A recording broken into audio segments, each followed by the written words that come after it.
Welcome to the Mom Owned and Operated Podcast, the podcast about moms and for moms, where we have candid conversations about running a business, raising a family, and remembering ourselves. I'm your host, Rita Suzanne, a single mom of four, digital strategist, and provider of no-nonsense business strategies and tactics. Hi, this is Rita Suzanne, and today I have my guest Kate with me. Kate, thank you so much for joining us. Please tell everyone about you, your family, and your business.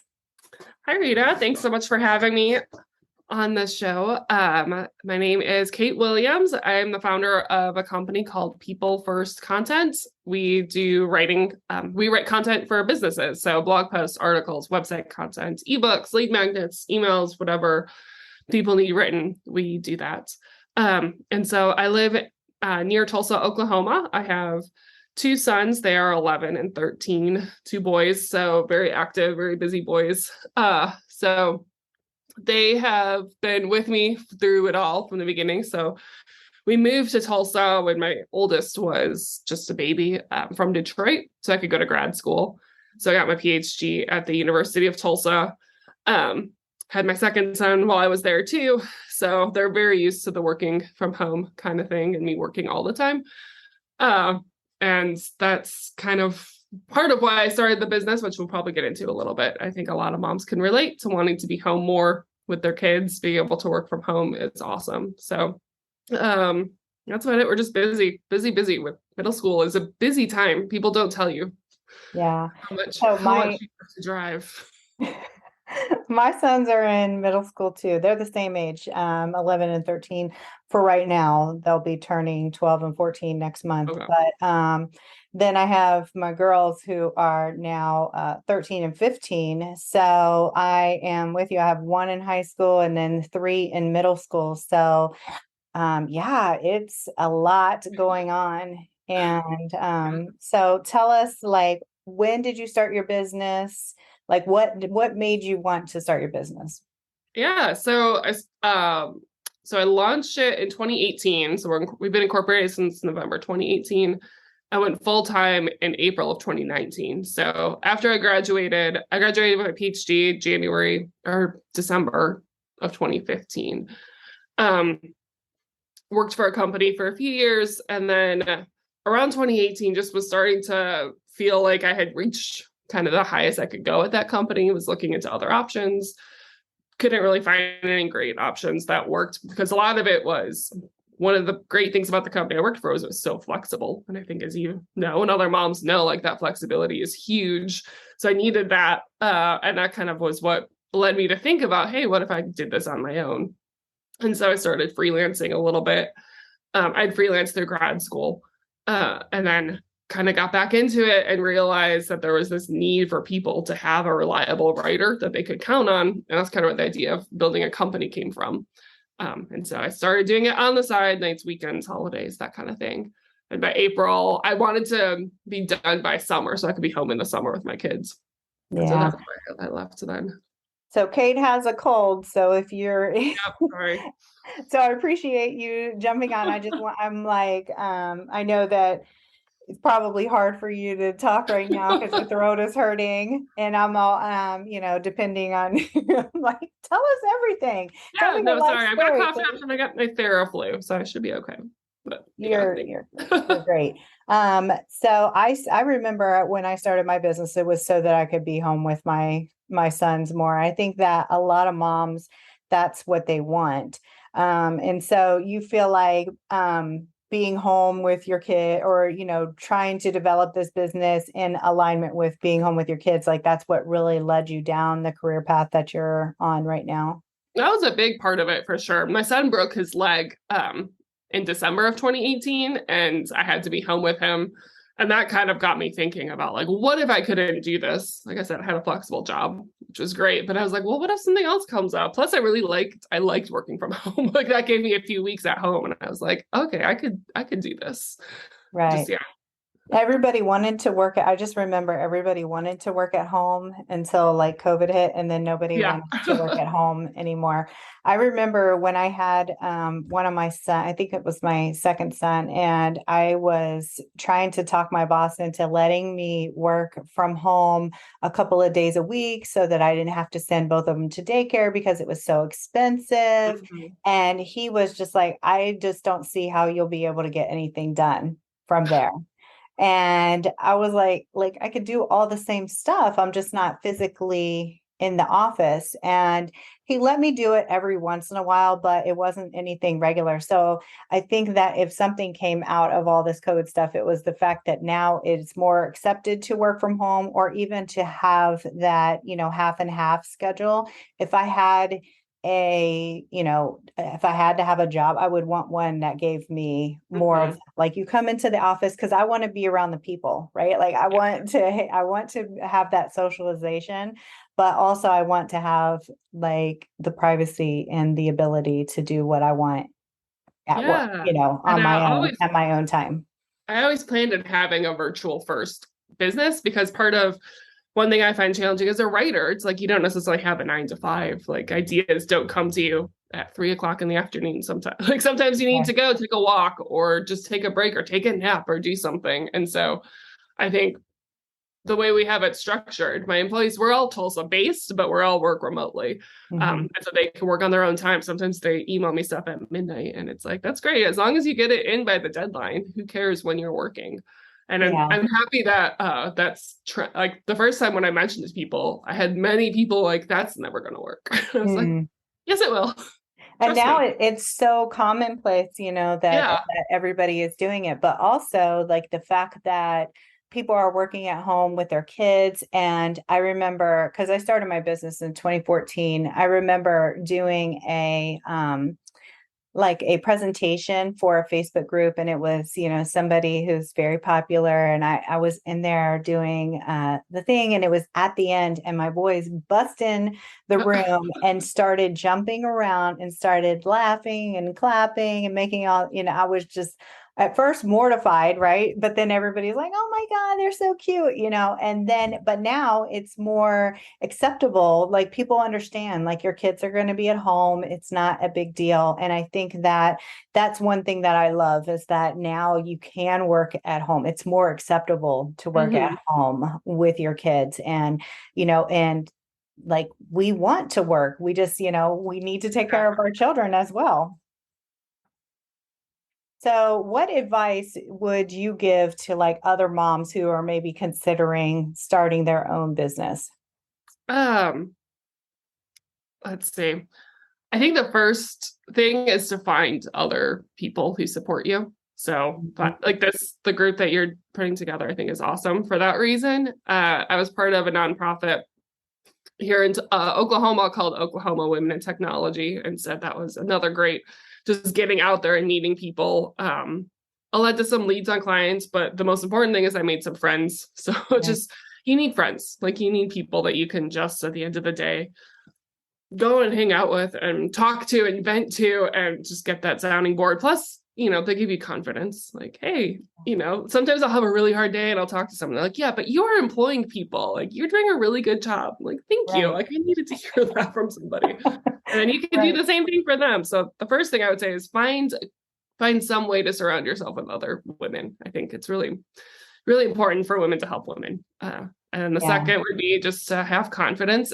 I know it's hard to have confidence, but trust yourself. You don't have to take everyone's advice. I think it's good to get advice from other people and then really focus on what you're good at and trust yourself. I had lots of people telling me, you should get an office or you should Mm. do website design. I'm like, but I'm not a designer. Like that's not, I want to only do content and it works. So Right. trust yourself.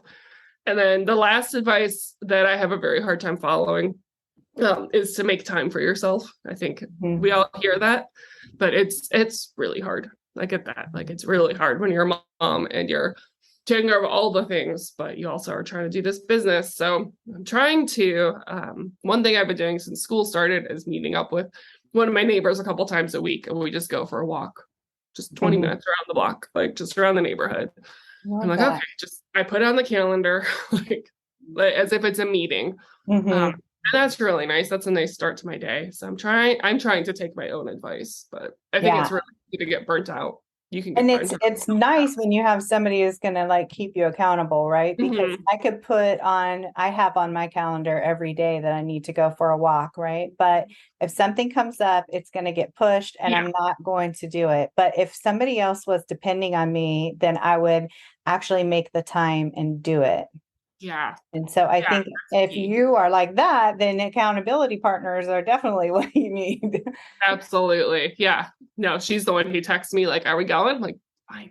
Yeah. Right. And then you feel like at first you're like, no, I don't want to. But then when you get there, you're like, okay, this was what I needed, especially when you're writing. I remember when I was doing design, I would sometimes get a block and I would actually Mhm. need that, but I didn't want to leave because I was like stuck in the middle trying Yep. to solve this problem. I'm going to figure it out. But then when I would leave and come back, the solution was right there in front of my face the whole time. Yeah. Yeah. It's important to remember that. But yeah, when Yeah. you're in the moment, it's really hard. Yeah.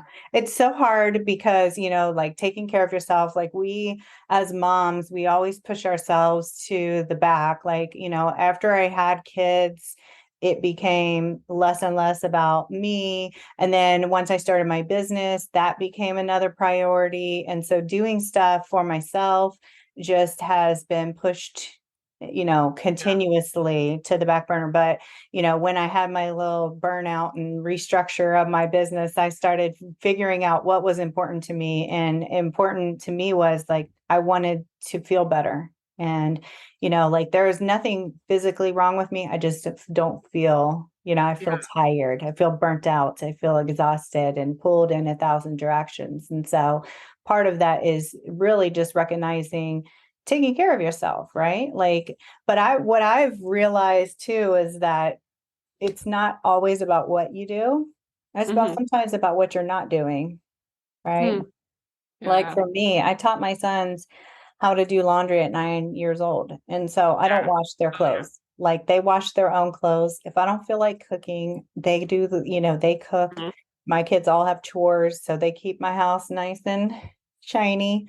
And Nice. so there's a lot of things that we cannot do for ourselves that is a form of self-care as well. And like, business, I'm delegating a lot, and I'm sure you are Hmm. too, Yeah. which is helpful because it takes some of the pressure off of us. And I think that's why people need to outsource, like writing and things like that, because a lot of people, they put writing on the back burner of things that they need to do.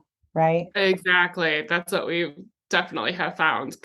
Especially when you get so our client base is small businesses, sometimes solopreneurs who, they don't need to hire an in-house writer. They might only need one blog post a week. And so it's Mhm. so small that they're like, I'll just do it. And then as you said, it just every week that's what comes off the to-do list. Like that's the first thing to go. It's like, Right. well, It's hey, like an equivalent to self-care, right? exactly. And it's like, oh, if you just would do it. And once they do, like once they finally hire us and start working, they're like, oh, like we are seeing more traffic. And so Right.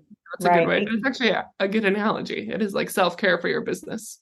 Yeah, because, I think that people don't understand that with your website, once you make changes to it, it's actually good for your SEO because Yeah. Google is then crawling your website and seeing the changes. And especially if it's content that's actually for your target audience and all of those things. And so that's good to keep in mind is that if you can't write something to get somebody else to do it for you, Yeah, yeah. exactly. Same way. Yeah. I outsourced my accounting. That's the same. Like that was the Right. first thing to go. Like I'm It's not like, good at this. I like the words, not the numbers. Exactly. Um, so one of the things that I loved when, so everybody knows the story of like how I got my two nieces, my sister passed, and then I got custody of my nieces. And one of the things when my youngest niece, she came and she was bored because they didn't have their stuff at my house yet. And she was like, what can I do? And so I showed her this book that, was encouraging kids to learn about entrepreneurship. she read the book and she went out and started like trying to start her own business. She walked dogs and made money. And I was so proud of her. But have your kids learned anything about entrepreneurship from you since they've been kind of following your journey so far? Yeah, it's funny because they've kind of taken two different approaches. So my 11-year-old is like all in on entrepreneurship. He's watched, my husband also he works full time and he has a couple of side businesses. So they watch both of us, weekend. Sometimes our weekend starts at 4:00 on Sunday, but he's seen it. He's seen the highs and the lows. He really likes the idea. He sees me come in my office and shut the door and not deal with coworkers like in the office. He's had some really bad experiences with group projects, but and he's all in. He went to entrepreneur camp this summer where they built a business and they did a pitch and he loved it. So he's like already planning his next business. That like for him, that's what he wants to do. And my 13-year-old wants none of it. He's just like, why would you do this when you could just work for somebody else? And so I think that's, some people are like that. They're like, I don't want to deal with all the stress and the worry. And, and I get that because I think that people don't understand how challenging it is to run your business, right? There's so many things that you have to do. Exactly. And it's like the highs and the lows. And in 1 week, you can have both. You can have your best day and your worst day. And right. So it's like the highs are what makes it worth it. That's true. So as a mom, like besides putting off self-care, like, is there anything else that you've learned, from being an entrepreneur that's helped you, or vice versa, like from being a mom that's helped you with being an entrepreneur? I think that parenthood is a really good training tool for being agile, for one thing, because you just can't predict what's going to happen. Who knows what's going to, like, I'm sick now because my whole family was sick last week. And so I've had 2 weeks thrown off, or I've had to completely rearrange things. And that's just one example. But, and so having kids throughout grad school helped me become super efficient. For one thing, I think that helped my writing a lot. So it helped me kind of hone in instead of spending hours agonizing over words. It was like, well, it's this or nothing. I have an hour. Here we go. And that helped me become really efficient with how I planned my writing and how I prioritize things. And that has translated into entrepreneurship too. Like, how do you prioritize when everything's a top priority? How do you decide what to do? Yeah. And I think, that's really been useful. Well, I have a question. So if somebody cannot hire someone to come in and help them, what do you have any recommendations for them in order to help them be more efficient in their writing? Because I think that that's like the struggle. People just sit there and they don't know what to do. Yeah. So I teach writing also at the University of Tulsa.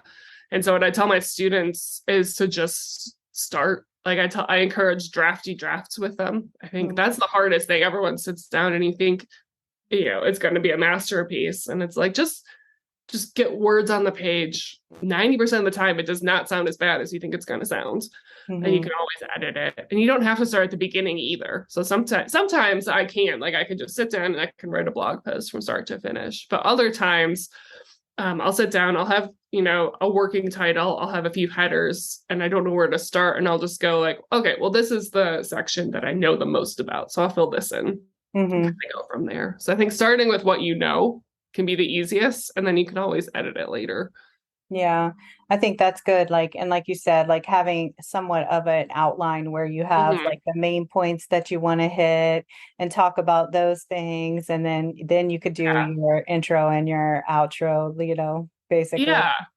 And sometimes I'll start at the end just to make myself feel better. Like the call to action if I'm really stuck. Like, okay, I can do this. The outcome of this? Where are we going with this thing? Exactly. Figure out what you want out of it. Sometimes that's the easiest place to start too. I feel like that's probably one of the most important things, right? It'll help you stay on track with where the actual piece is going, because that it needs to lead to this thing. So here's the path that we need to go down, and we're staying focused and on track.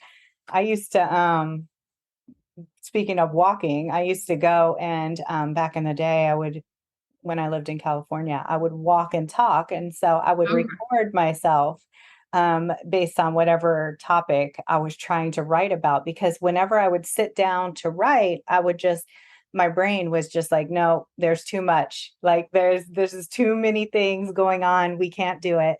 And so I'm the type who's like, I need quiet when I'm writing. I need to Mhm. focus. I need to pay attention to what I'm doing.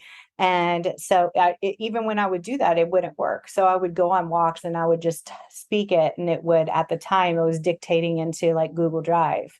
And then, like you're saying, I would go back and then I would like, oh my gosh, this is horrifying, but what is good? Yeah. There's always good. There's always good in there. Yeah. So but I don't do that anymore. I don't know why. I think at this point I feel so connected with who my target audience is Uh-huh. that I don't really need to sit down and do it. So maybe that's the difference why I was so off because I couldn't connect to it. Yeah, knowing your audience is huge. Yeah. Audience and purpose, those are the two things you need before I think you can sit down and write anything. So do you have any suggestions for people that maybe are not clear on who their target is? Hmm. Um, that's a really good How do question. you help them figure out who their target audience is? So generally, I think a lot of times I have clients who have like 4 or 5 audiences, and so Mm, the trick is narrowing down who it is. So finance, they may be working. They may be trying to target individuals and investors and commercial lenders or something like that. And so it's fine to have content that speaks to each of them, but for each this is where I actually start at the end again, like, okay, well, what are you trying to do? Are you trying to get the individuals to click something? Or so start there, start with what you're trying to get out of this piece, and I can mm. help you identify who it's for. I think you generally, by the time people are ready to write content, they have an idea vaguely of who their multiple audiences are, and Or so they trying to want to figure just figure out how do I sell this thing? And yeah. If you're able to, if you have like a social media following or an email list too, you can always ask, ask what yeah. they're looking I for. feel like some people are like, I don't want to ask. My audience Yeah. isn't big enough. And what if people don't reply? And, like all that stuff. People If, are yeah. nervous. I'd say if they don't reply, that's fine. Like you're not out anything. Right. Polls are easy. I think a 1 question poll, Yeah. that's really easy for people to click on. Like I get people don't want to, fill out 10 question surveys, but just a short poll could be Well, useful. as long as it's your target audience, right? Because if Right. you're asking like people who aren't even like in your sphere, then it doesn't even make it. Like I used to hate it when somebody would take logos into like massive Facebook groups and like, which one of these do you guys Uh, like yeah. better? No, like, Yeah. or ask their husband, like, which one do you prefer? And I'm like, your husband Yeah. It's like, is well, not let's your hear. target. Yeah. Yeah. So that's super frustrating. But let's get back to a little bit more self-care because that's my favorite thing to talk about. And networking. I love to talk about like networking and relationship Mhm. building. So let's backtrack a little, talk about networking and relationship building. So do you feel like that has helped you with your business, like the networking? Yeah. So actually, if we go back a little further, networking through through my kids helped me land my job, the first job, like outside of academia. So as I said, I had young kids in my PhD program, and so my cohorts were all youthful and single and childless. And so I had to find some outlet, new city, no friends. And so I joined a family. It was called the Tulsa Family Club, just a meetup.com group, where I made a lot of great friends, which was awesome. So we went to the zoo and, play dates and all that. And then through there, I became really good friends with a lot of people. So when I graduated, I was looking for a job in the academic job market. You apply in the fall, but you don't get letters till spring or summer. So I Mm. graduated in December, and one of my friends, he was the CEO of this company that I ended up working for. And he was like, well, hey, we're thinking of hiring in-house writers. Why don't you come on board on contract for 6 months? We'll figure out in July, if you want to stay or go or whatever. And so like that was just a great way to get into this business. And I was like, oh, by the time July came, I was like, I'm in. Like, I don't want to do academia. I love this. And so, sorry, excuse me. I got really excited talking about it. And so it was interesting how like parenthood led me to this career path. And parenthood was why I was freelancing in the first place, because I couldn't get a regular job to make some extra cash during grad school. And so that was how I started freelancing and writing for the web. And so I kind of credit that to like building my career path, the flexibility, you can't beat it. I think that a lot of people, I'm sorry. I think that a lot of people don't talk enough about what they do, right? So nobody knows what they're doing, and therefore they're not being I guess, approach for these opportunities and things of that nature. And I don't know if it's because they need a little bit more confidence in what they're doing.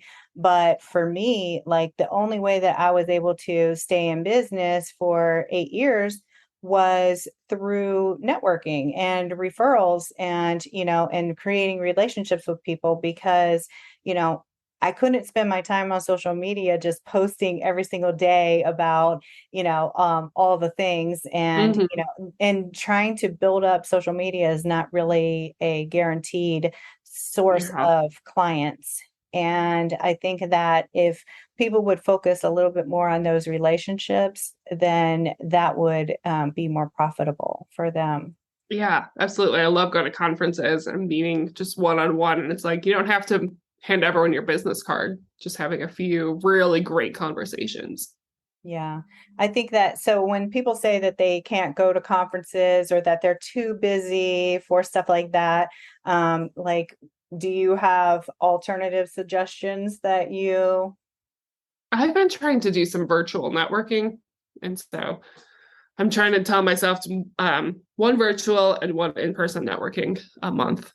Yeah, I think that's a good idea. Yeah. And then one thing that I tell my clients is like, create a list of who you've connected with, who you've talked to, and, follow up with them and see how they're doing. And, that helps you nurture a relationship too. It's not all about selling all the time. It's about knowing people. No, exactly. You never know who knows somebody else. And right. Yeah, in our little circle, I've been invited to a lot of things in Tulsa. And Tulsa's a really like tight-knit tech community, and that's been really great for just meeting people. Even if it doesn't lead to business, it leads to like new ideas and new opportunities. And I think that that's one of the most important things because I remember when I would used to go to the local networking, right? And sometimes it feels so gross, right? Because everybody is just like, you can smell the desperation, a mile away. And I always tell people like, I don't go to these things to get clients. I go here to make friends. And that's really all I'm here for, Yeah, I think that's the right approach. There's one that I've been trying to go to. It's a golf networking because I'm trying to learn golf for that too. And I was like, hey, if I get a little active, get a little vitamin D while I'm making friends, that's great. Yeah, you need those people that you can just bounce ideas off of too. Yeah. It doesn't all have to be about business. Exactly. Because, it's like support, like you mentioned earlier. And like I had said, I've been saying is like, nobody understands a motherhood or like being in business as a mom, like another mom, because I have tons of women friends who are business owners, but they don't have children. So they don't really understand the pull that the children have on, your life. Yeah. Like my workday basically has to end at 4 because then I'm driving kids around till 7:30. Oh my gosh. So it has to start early. Yeah. And that's the thing. I can't just work 16-hour days. Exactly. So, but I think that goes part in with, boundaries and setting some time management and really staying focused on your goals because a lot of people, they want the balance in their life, but, it's really like sticking to what's important to you. And like you said, after 4, like this is no longer my priority for the day. Exactly. Yep. Yeah. So now let's talk a little bit more about self-care. Besides walking with your neighbor, like, do you have any other self-care things that you practice that you love that you want to recommend? I love reading, and I've been getting back into reading. It was hard after graduating with my PhD because you have to read so much. And so just finding things like The Hunger Games was the first thing I read after I graduated. And so I've been focusing on just finding just fun Stuff to read versus like James business Patterson. stuff. Yeah, it doesn't need to be highbrow literature. Just I think that could be fun. So I do that at night. I try to read for a couple of chapters a night. And so I think that's good, because a lot of people, they just don't.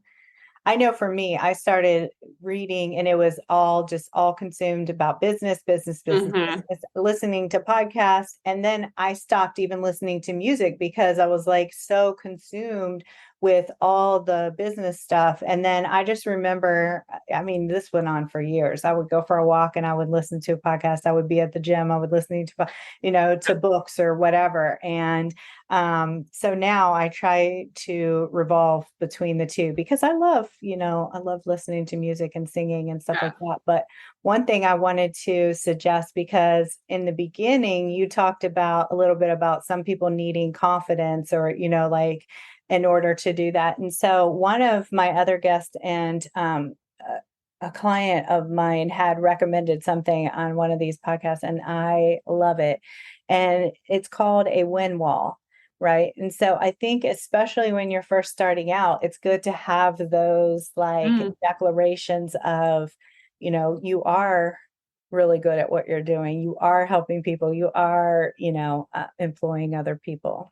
And I think that, it's like, it could be affirmations and stuff like that too. But one thing that I do is like pull all my stuff into like a folder on my computer, right? But I'll look at that. If I want to, I would, but it's not the first thing that I see. Yeah. And so I've been like toying with how am I going to create my own win wall, because I think like I want to make that a necessity to like for my clients too, Yeah, that's a great idea because it's like the negative, which there aren't many negatives, but if you get negative feedback, it's like that for some reason that sticks with me for days, and I'm sure not alone. Versus all the good feedback, it's like right. It just 100 stands out. Great reviews and like one negative one, and you focus on that one negative. Yeah. And then usually the person who's maybe just saying the mean things is just, maybe they're having a bad day or they're trolling or just like, they don't feel good about themselves. Who knows? And so, it's like trying not to take that stuff to heart, I think is super important. Yeah. So which again goes back to having a support group, someone you can just vent to and move on so you don't carry it with you all day. Exactly. So, Kate, tell us where everybody can find you. Where are you online?